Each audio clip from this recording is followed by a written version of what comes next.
Guys, सभी को हमारे YouTube चैनल गुरुमंत्र शिक्षा के ग्रंथ में बहुत बहुत स्वागत है।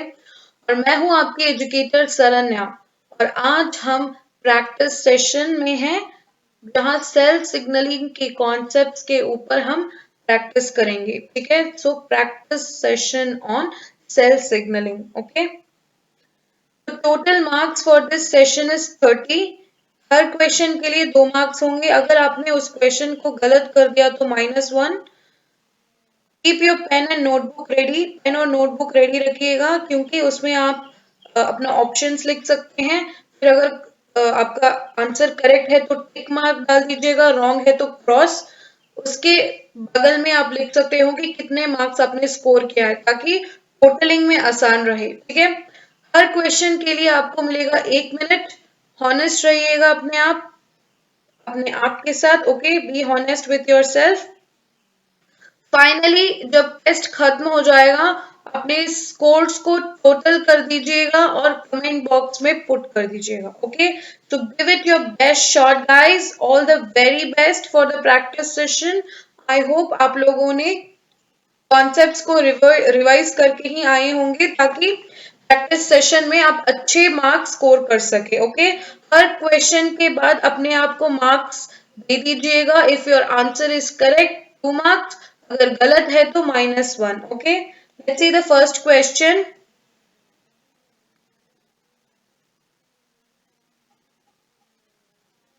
Paracrine signaling is involved in which of the following?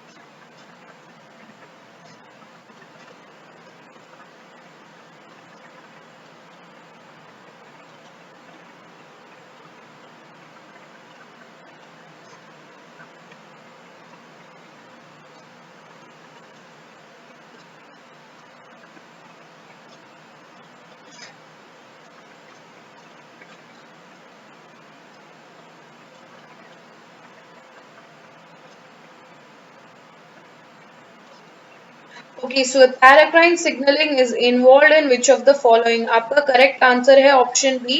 Chemical signals that can only travel limited distances between the cells.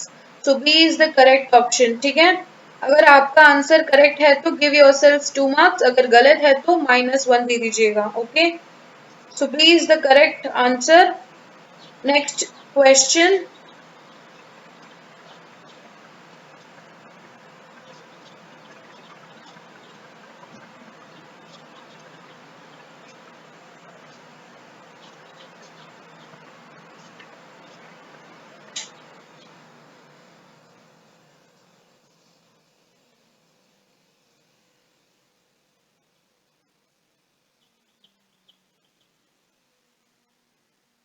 तो क्वेश्चन क्या है, पढ़ लीजिएगा, बहुत ध्यान से पढ़ लीजिएगा, क्योंकि आंसर तो बहुत सिंपल है। बस आपको क्वेश्चन को डिकोड करके अपनी लैंग्वेज में समझ लेना है। ठीक है, which of the following plasma membrane receptors activate the cell signalling pathway?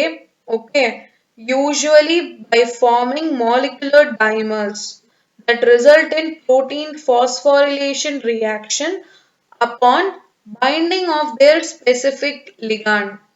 तो पहले हम क्वेश्चन को डिकोड कर लेते हैं। ओके, तो क्वेश्चन में पूछा गया है कि जब लिगांड मॉलिक्यूल रिसेप्टर पे बाइंड करेगा तो रिसेप्टर की डाइमराइजेशन होगी। देखिए, मॉलिक्यूलर डाइमर्स फॉर्म करेगा, उसके बाद प्रोटीन की फॉस्फोरिलेशन होती है। ये कौन से टाइप ऑफ रिसेप्टर या फिर कौन से type of cell signalling pathway में होता है? तो आपका करेक्ट आंसर है option B, receptor tyrosine kinase. Okay, so this comes under enzyme linked receptor, जिसमें डाइमराइजेशन होता है। सिर्फ इजी पाथवे में डाइमराइजेशंस होते हैं। ठीक है, सो आंसर इज बी।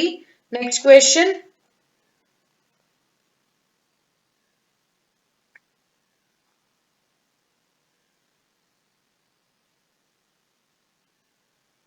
ध्यान से पढ़िएगा, आराम से पढ़िएगा, ठीक है। क्वेश्चन को पहले समझ लीजिए। अगर क्वेश्चन में बड़े बड़े टर्म्स है तो उस टर्म्स को तोड़ के समझ लीजिएगा, ठीक है। Which of the following has an antagonistic action? मैं बस आपको इसका मतलब बता देती हूँ। Antagonistic मतलब opposite action, opposite action to adenylate cyclase।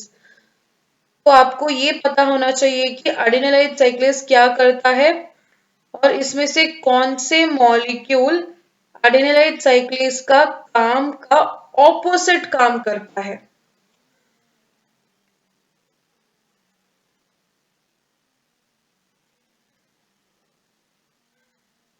Very easy, very very easy, ठीक है। तो पहले हम समझते हैं क्वेश्चन को। तो अडेनोलाइट साइक्लेज क्या काम करता है? एटीपी को साइक्लिक एएमपी में कन्वर्ट करता है, इतना तो हमें पता है।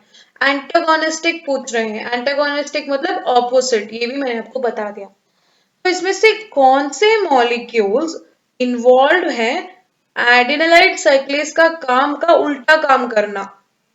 तो आपका आंसर है phosphodiesterase, D is the correct option. कैसे? एडेनोलाइट साइक्लेज क्या करता है? एटीपी को साइक्लिक एएमपी में कन्वर्ट करता है, मतलब वो साइक्लिक एएमपी को बनाता है। और फॉस्फोडाइएस्ट्रेज क्या करता है? साइक्लिक एएमपी को तोड़ के 5' एएमपी में बना देता है। तो जो चीज एडेनोलाइट साइक्लेज बना रही है उस चीज को फॉस्फोडाइएस्टरेज तोड़ देती है, ठीक है। साइक्लिक एएमपी बनता है एडेनोलाइट साइक्लेज से और टूट जाता है फॉस्फोडाइएस्टरेज से। सो फॉस्फोडाइएस्टरेज ही एडेनोलाइट साइक्लेज का एंटागोनिस्ट है, okay. So option D is the correct one. So next question,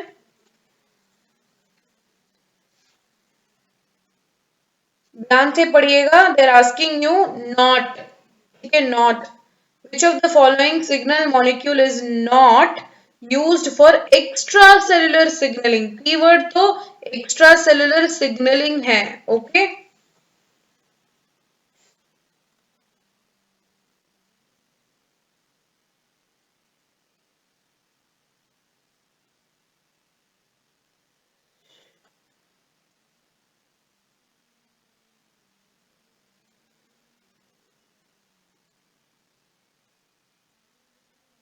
बहुत इजी आंसर है इसका, ठीक है।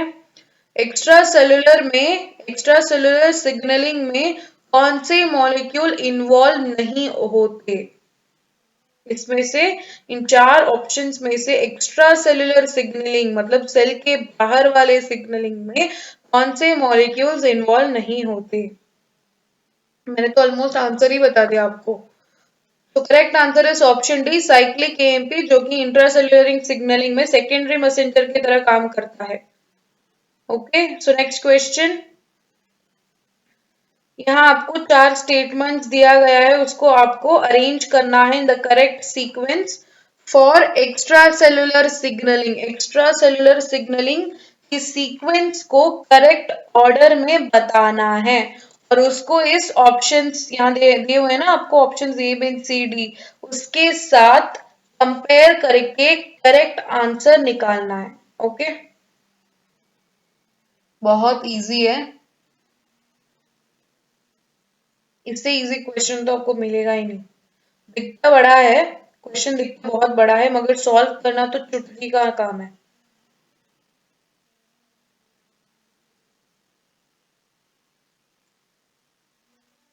Okay, very very easy. Statements को पढ़िएगा और उसको अरेंज कर दीजिए और उसको कंपेयर कीजिए ऑप्शंस के साथ to find out which one is the correct option. Okay, तो आपका आंसर है option B is the correct one. तो पहले क्या होता है? Signaling cells synthesize and release the signaling molecule. That is the first. Second is transport of signal to the target. Third statement, binding of the signal to the specific receptor. And fourth statement is start of signal transduction pathway. यही इसका sequence है जो कि बताया गया है option B में, okay. 3142 is the correct answer. Okay, so next question. Name the signaling which requires physical contact between the cells involve, इस सिग्नलिंग के लिए दो सेल्स को एक दूसरे के साथ जुड़ा होना चाहिए। Very simple.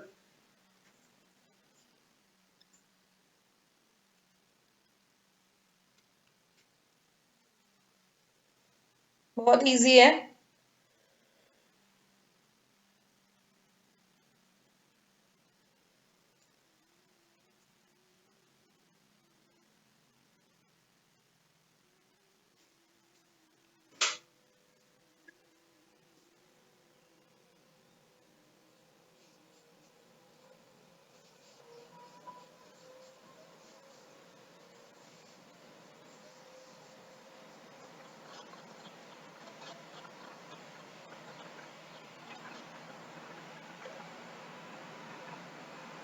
So your correct answer is option D, juxtacrine signaling. D is the correct answer.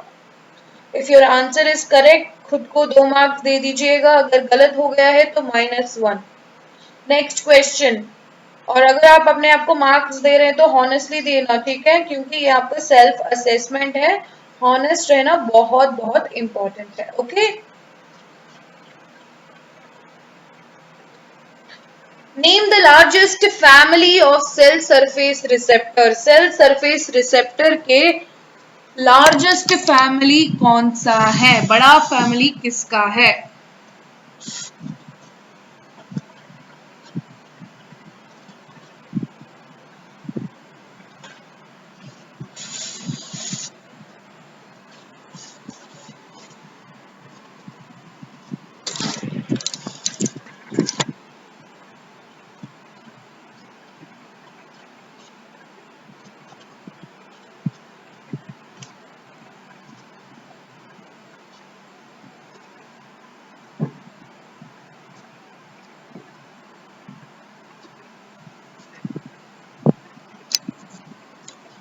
Alright, so the largest family of cell surface receptor is your GPCR. GPCR is the largest family of cell surface receptor. तो आपका correct option है answer A. A is the correct option. Next question. Which of the following G protein takes part in the regulation of vision? मतलब है vision में जो जी protein involve होता है, GPCR pathway जो विजन में इन्वॉल्व होता है, उसमें कौन सा जी प्रोटीन रेगुलेट करता है? विशन में जो जी प्रोटीन कपल्ड रिसेप्टर काम आते हैं, उसमें कौन सा जी प्रोटीन इन्वॉल्व होता है? Very very easy question.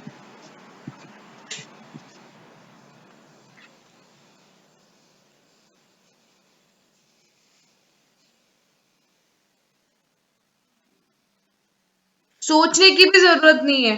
Vision में कौन सा, हमने इसके बारे में अभी रिसेंटली ही पढ़ा है, ठीक है। अगर आपने रिवाइज भी नहीं किया हो बट अच्छी तरह से क्लासेस को अटेंड कर किया हो, मतलब फुल अटेंशन के साथ अटेंड किया हो, तो आपको आंसर 1 सेकेंड में मिल जाएगा। तो your correct answer is option B, GT family. Transducin होता है आपकी जो विजन में जी प्रोटीन काम आता है, वो है transducin. Okay, so D is the correct option. Next देखेंगे।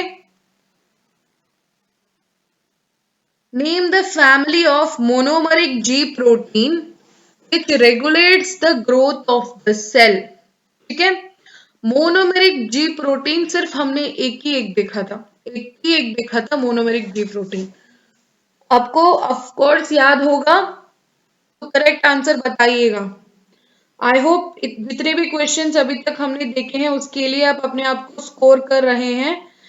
अगर सही आंसर है तो 2 मार्क दे दीजिएगा और गलत हो गया तो -1। सारे के सारे क्वेश्चन सेल्फ असेसमेंट के हैं, मतलब मैंने जितने भी टॉपिक्स आपको सिखाया है उसी से मैं आपको क्वेश्चंस पूछ रही हूँ। कुछ नई चीज नहीं है, like out of the box nowhere, ऐसा कुछ भी नहीं है। जो भी कॉन्सेप्ट हमने कंप्लीट किए हैं, जो भी कॉन्सेप्ट हमने कवर किए हैं, उसमें से ही मैं आपको क्वेश्चंस पूछ रही हूँ। तो ये प्रैक्टिस सेशंस आपके लिए एक रियलिटी चेक है, ठीक है, एक रियलिटी चेक है जो बताएगा आपको कि आप कितनी अच्छी तरह से अपनी प्रिपरेशन कर रहे हैं। Okay, how good are you doing your preparations. अगर आप लोग अच्छे मार्क्स ला पाते हैं इन प्रैक्टिस सेशन में, उसका मतलब है आपका गेट बीटी की प्रिपरेशन की ट्रैक एकदम सही चल रही है, सेम, ठीक है, सही ट्रैक में टकाटक चल रहे हैं आप। अगर आपके मार्क्स लो आ रहे हैं, जिसका मतलब है आप ठीक ट्रैक में नहीं चल रहे हैं, और उसका सिर्फ एक ही सोल्यूशन है, गुरुमंत्र यूट्यूब चैनल में ओपन कीजिए, वहां आपको प्लेलिस्ट मिलेगा। प्लेलिस्ट में आपको गेट बायोटेक्नोलॉजी 2021 के वीडियोस मिलेंगे, इंग्लिश में भी मिलता है और हिंदी में भी मिलता है, जो भी आपका इजी आपको लगता है, जो भी आपका प्रेफरेंस है, चूज कीजिएगा और उस वीडियोस को स्टडी कीजिएगा, वीडियोस को गो थ्रू कीजिएगा, नोट्स बनाइएगा। मैंने आपको पहले से ही कहा है कि आप जैसे जैसे लेक्चर देख रहे हैं, अपने आप में नोटबुक में छोटे छोटे नोट्स बनाते चलिए, with very important points note करके नोट्स बनाते चाहिए। क्योंकि आप अगर रिवीजन कर रहे हैं इस प्रैक्टिस सेशन से पहले, मैंने आपको पहले कहा है प्रैक्टिस सेशन के अंदर आने से पहले रिवीजन कीजिएगा। और रिवीजन आप कैसे करेंगे, अगर आपके पास कुछ मटेरियल होगा तभी तो रिवीजन कर पाओगे ना। तो मैं इसीलिए कह रही थी आपके लिए कि नोट्स बनाइएगा, अपना खुद का नोट्स बनाइए, ठीक है। नोट्स अगर आपको पीपीटी फॉर्म में मिल जाएगा तो फिर क्या ही मेहनत है आपकी, है ना। आपको भी तो मेहनत करना पड़ेगा ना कुछ मेहनत। तो एटलीस्ट रिवीजन नोट्स बनाइए अपने लिए। ये सिर्फ इस एग्जाम के लिए ही नहीं, जो भी लाइफ साइंस एग्जाम आप फ्यूचर में लिखने वाले हो, सारे एग्जाम्स के लिए ये नोट्स काम आएंगे, ठीक है। खुद के नोट्स बहुत कंफर्टेबल होते हैं क्योंकि आपको पता है कि आपने क्या लिखा है। और जब आप एग्जाम में जाते हो और किसी क्वेश्चन को देखते हो, किसी कॉन्सेप्ट को रिकॉल करना चाहते हो, आंख बंद करके सोचोगे तो आपकी जो रिटन नोट्स है ना, वो आपकी आंखों के सामने दिखेगी, ठीक है। अगर आपने अच्छी तरह से उस नोट से रिवीजन किया है तो फोटोग्राफ की तरह मेमोरी में जाके छप जाएगी। इसलिए मैं कह रही हूँ रिवीजन नोट्स खुद बनाइए, okay. So the family of monomeric G protein which regulates the growth of the cell is RAS. A is the correct option. Next question.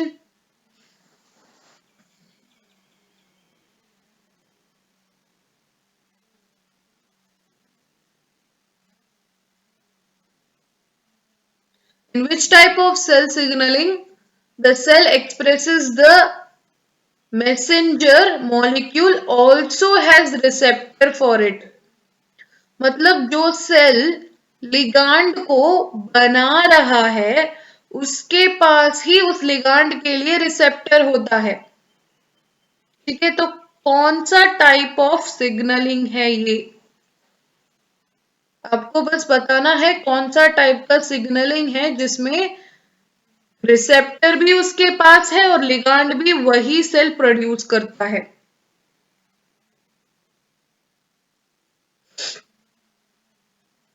What is the mode of cell signaling?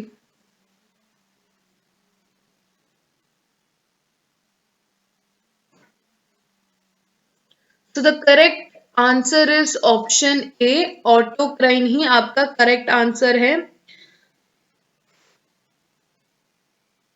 Next question, protein kinases and phosphatases act by altering dash of the signaling proteins, ठीक है।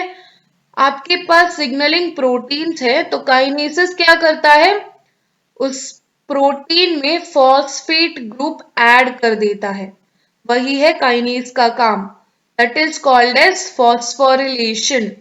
और phosphatase enzyme क्या करता है, जो भी phosphate उस protein के पास है उसको निकाल देता है, जिसे हम कहते हैं डीफॉस्फोरिलेशन।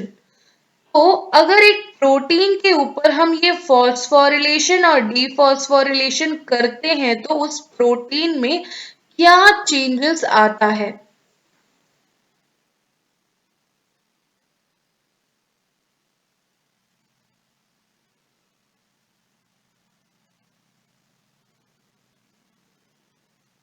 ओके सो तो उस प्रोटीन में कॉन्फर्मेशन में चेंज आते हैं, उस प्रोटीन की स्ट्रक्चर में चेंज होती है। Okay so B is the correct answer. Next question,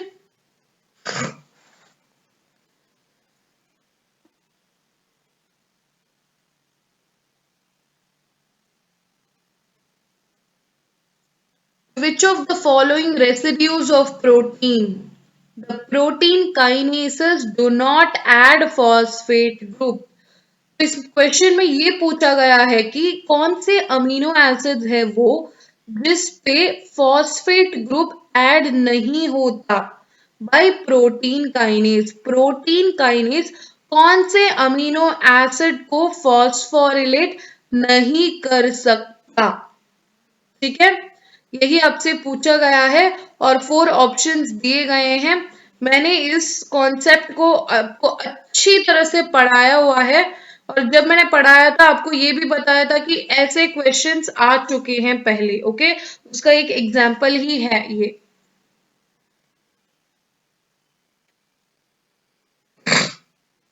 alright so आप मेरे को बताइए कौन से प्रोटीन के अमीनो एसिड्स हैं, मतलब कौन से अमीनो एसिड्स हैं जिसपे फॉस्फोरिलेशन हो सकता है। वो है सिराइन, थ्रियोनिन और टायरोसिन। ओके, सिराइन, थ्रियोनिन और टायरोसिन रेसिड्यूज पे फॉस्फेट ग्रुप ऐड किया जाता है और इस क्वेश्चन में पूछा गया है कि प्रोटीन काइनेज किस अमीनो एसिड के ऊपर फॉस्फेट ग्रुप ऐड नहीं करता। That is option B cytosine. पहले तो साइटोसिन आपका अमीनो एसिड है ही नहीं। ओके तो अगर आपको पता भी नहीं हो कि कौन से अमीनो एसिड पे फॉस्फेट ग्रुप ऐड नहीं होता, तब भी ऑप्शंस को देख के आप समझ सकते हो कि साइटोसिन तो अमीनो एसिड ही नहीं है, तो वही रॉन्ग आंसर है। तो ये सब कुछ ट्रिक्स होते हैं क्वेश्चन को सॉल्व करने के लिए। अगर आपको क्वेश्चन का आंसर पता भी नहीं हो तो उसको आप सॉल्व कर सकते हो थोड़ी सी बेसिक कॉमन सेंस के साथ। ठीक है, थोड़ी सी कॉमन सेंस के साथ आप सॉल्व कर सकते हैं। हमने प्रोटीन, अमीनो एसिड ये सब पढ़ा है। क्या साइटोसिन कोई अमीनो एसिड है? नहीं है ना, तो साइटोसिन क्या है? साइटोसिन तो बेस पेयर है। ठीक है, साइटोसिन इज सी, है ना। साइटोसिन आपका न्यूक्लिक एसिड में आता है। ओके, तो आपका correct answer is option B. Next question, आपको 3 डायग्राम्स दिया गया है ए बी एंड सी, उसमें से आपको बताना है कि कौन सा डायग्राम कौन से मोड ऑफ सिग्नलिंग है और उसको मैच करना है आपके ऑप्शंस के साथ और करेक्ट आंसर बताना है।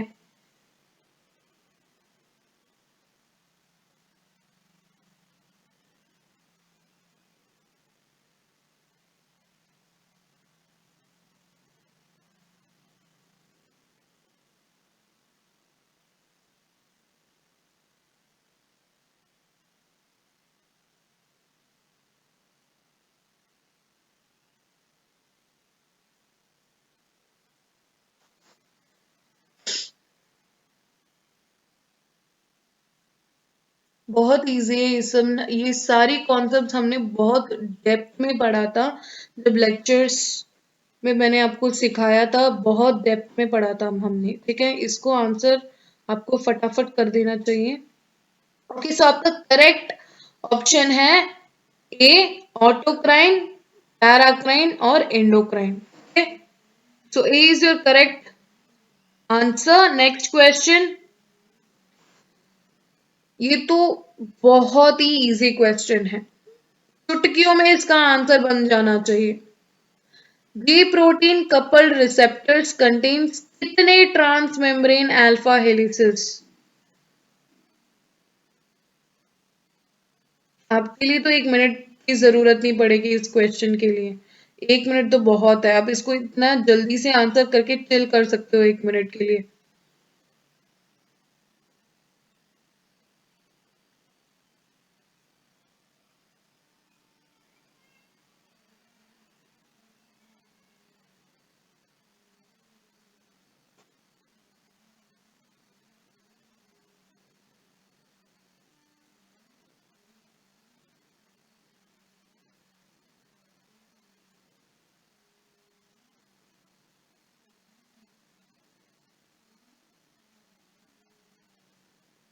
Okay, I hope you guys have answered the question. आपका सी ही करेक्ट आंसर है। जी protein coupled receptors have 7 transmembrane alpha helices. Okay, so C is the correct option. Next question and this is the last question इस session का। आपका last question है, steroids are derived from. बहुत easy है, बहुत बहुत easy है। इसको आप आंसर कर दीजिएगा। Okay, after you answer this आप टोटल कीजिए अपने मार्क्स को। हर क्वेश्चन के लिए आपने जो भी मार्क्स दिया है, करेक्ट है तो 2 मार्क, रॉन्ग है तो -1। ओके, उस सबको टोटल करके कमेंट सेक्शन में बताइए। कमेंट सेक्शन में टाइप कर दीजिएगा कि आपका स्कोर कितना है। ओके, क्योंकि ये स्कोर आपके लिए एक रियलिटी चेक है कि आपकी प्रिपरेशन सही ट्रैक पे जा रही है कि नहीं। Okay, if it is going in the right track और नॉट, उसका एक प्रूफ है ये मार्क्स। ओके,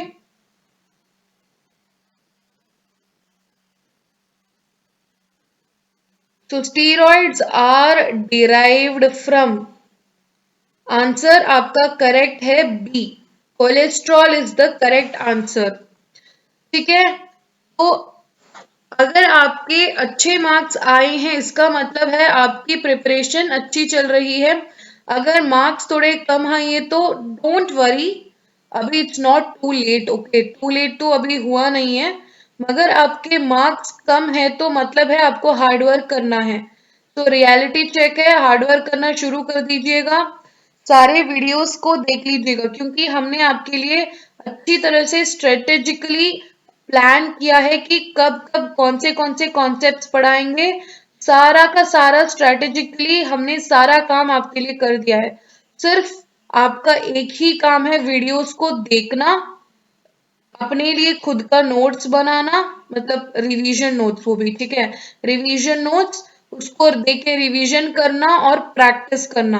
प्रैक्टिस भी वैसे हम आपके लिए करा ही देते हैं, बस आपका काम पढ़ना ही है। ठीक है, कंसाइज और जितने नोट्स आपके लिए जरूरत है फॉर दिस गेट बीटी, वो सारा का सारा हम आपको प्रोवाइड कर रहे हैं, है ना।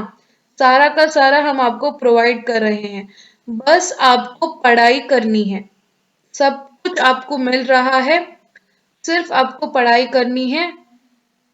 हाई टाइम है आप सारी प्रिपरेशंस अच्छी तरह से करना शुरू कर दें अगर नहीं किया है तो ऑलरेडी। ओके, जो भी कॉन्सेप्ट आपके लिए फेमिलियर नहीं है या फिर डिफिकल्ट लग रहा है इस प्रैक्टिस सेशन में, आप प्रीवियस वीडियोस को जाके देख सकते हैं। गुरुमंत्र यूट्यूब चैनल में जाइए, प्लेलिस्ट मिलेगा वहां, वहां आपको वीडियोस मिल जाएंगे गेट बायोटेक्नोलॉजी। अगर आपको इंग्लिश में चाहिए तो इंग्लिश में मिलेगा, हिंदी में चाहिए तो हिंदी में भी मिलेगा। उस वीडियोस को गो थ्रू कीजिएगा। उस वीडियोस में सारे कॉन्सेप्ट्स मैंने अच्छे से पढ़ाए हैं आपके लिए, तो उस कॉन्सेप्ट्स को गो थ्रू कीजिएगा, समझ लीजिएगा, फिर ये सारे के सारे क्वेश्चंस चुटकियों में सॉल्व हो जाएंगे आपके लिए। Okay, so like share and subscribe to our YouTube channel Gurumantra शिक्षा का ग्रंथ। अगर आपके पास कोई भी क्वेरीज हो तो आप हमें पूछ सकते हैं। Thank you so much and have a nice day.